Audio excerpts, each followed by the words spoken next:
एक बार गौतम बुद्ध अपने शिष्यों के साथ जंगल से गुजर रहे थे। बहुत देर जंगल में चलने के बाद बुद्ध और उनके सभी शिष्य एक विशाल पेड़ के नीचे आराम करने के लिए बैठ गए। उस पेड़ के नीचे एक अलग से शांति थी और सभी शांति को अनुभव कर रहे थे। कुछ देर बैठने के पश्चात गौतम बुद्ध का एक शिष्य उठा और महात्मा बुद्ध से बोला कि मैं आपसे एक प्रश्न पूछना चाहता हूँ। महात्मा बुद्ध ने कहा, पूछो, क्या प्रश्न पूछना चाहते हो? वह शिष्य महात्मा बुद्ध से कहता है, बुद्ध, मैं आपके साथ बहुत समय से हूँ, लेकिन मैंने आपको कभी दुखी नहीं देखा है। आपके चेहरे पर हमेशा एक लुभावनी मुस्कुराहट रहती है और हमें आपकी मुस्कुराहट हमें भीतर तक आनंद से भर देती है। आपके चेहरे पर एक अनोखी चमक है जो हमें कभी दुखी नहीं होने देती है। पर मैं आपसे यह जानना चाहता हूँ कि मेरे भिक्षुक बनने से पहले मेरे जीवन में बहुत समस्याएं थी और मैं हमेशा दुखी रहता था, जिसकी वजह से मैं भिक्षुक बना था। लेकिन मैं अभी तक नहीं जान पाया हूँ कि दुख क्या है। क्या आप मुझे बता सकते हैं कि असल में दुख क्या है? महात्मा बुद्ध मंद मंद मुस्कुराते हैं और अपने भिक्षुक से कहते हैं, दुख एक विचार से ज्यादा कुछ नहीं है। सभी शिष्य यह बात सुनकर हैरान रह गए और महात्मा बुद्ध से पूछते हैं कि बुद्ध, विचार तो आते हैं और चले जाते हैं, लेकिन दुख एक बार आ जाता है तो जाने का नाम ही नहीं लेता है। महात्मा बुद्ध कहते हैं, मैं तुमको एक छोटी सी कहानी सुनाता हूँ जिससे तुम्हारी समझ में आ जाएगा दुख क्या है। जीवन में दुख का कारण। एक शहर में एक धनवान व्यक्ति रहता था। उसका एक वफादार और ईमानदार नौकर था।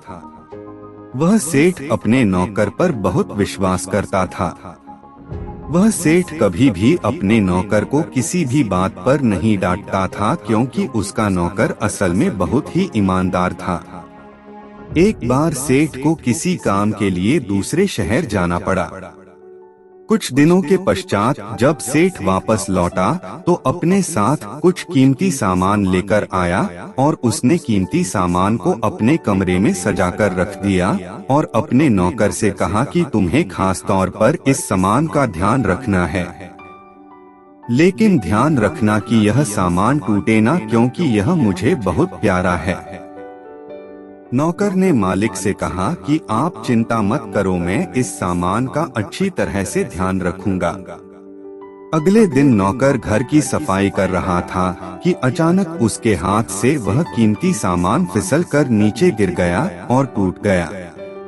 सेठ को जब यह बात पता चली तो वह नौकर के पास गया और उसे खूब फटकार लगाई, पर ना तो वह उस नौकर को नौकरी से निकाल सकता था और ना ही उसको मार पीट सकता था, क्योंकि वह उसका बहुत ही ईमानदार और पुराना नौकर था। इसलिए सेठ ने नौकर को डांट फटकार लगाकर ही छोड़ दिया। सेठ अपने कीमती सामान के बारे में सोच सोच कर बहुत दुखी हो गया।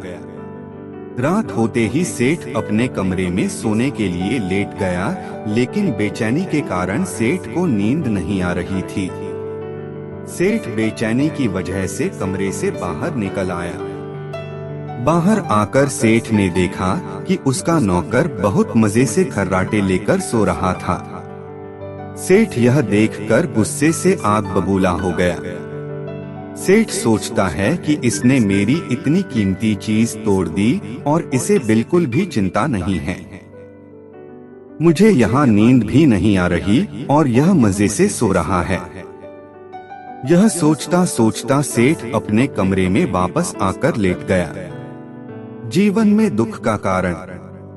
अगले दिन सेठ सोचता है कि मैं इस दुख और बेचैनी से कैसे बाहर निकल सकता हूँ। फिर उसके दिमाग में एक उपाय आता है और वह अपने नौकर के पास जाता है और अपने नौकर से कहता है, मुझे बहुत दुख हो रहा है, यह बताते हुए कि वह जो कीमती चीज कल तुमने तोड़ी थी वह मैं तुम्हारे लिए लाया था।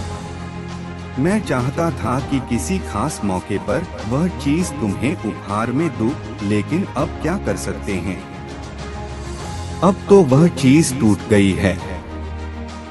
सेठ की बात सुनकर नौकर को झटका लगा। नौकर सोचता है कि मुझसे बड़ी गलती हो गई है, इतनी कीमती चीज मेरे लिए थी और वह मुझसे ही टूट गई। यह बात सोचते सोचते नौकर के दिमाग में दुख और बेचैनी पैदा हो गई। रात होते ही सेठ आराम से सोता है और वहाँ नौकर बेचैन रहता है और बेचैनी की वजह से उसे नींद नहीं आती, क्योंकि नौकर ने अब सेठ की कीमती चीज को अपने आप से जोड़ लिया है, इसलिए वह दुखी हो रहा था।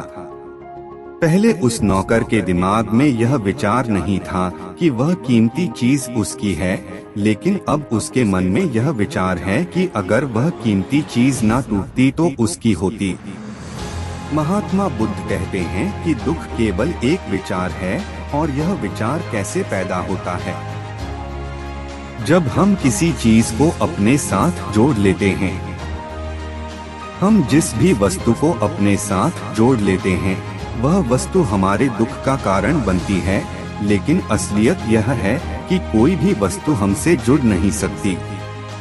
हर चीज आपके पास है, लेकिन सिर्फ कुछ समय के लिए, कुछ समय के बाद वह चीज आपसे दूर हो जाएगी।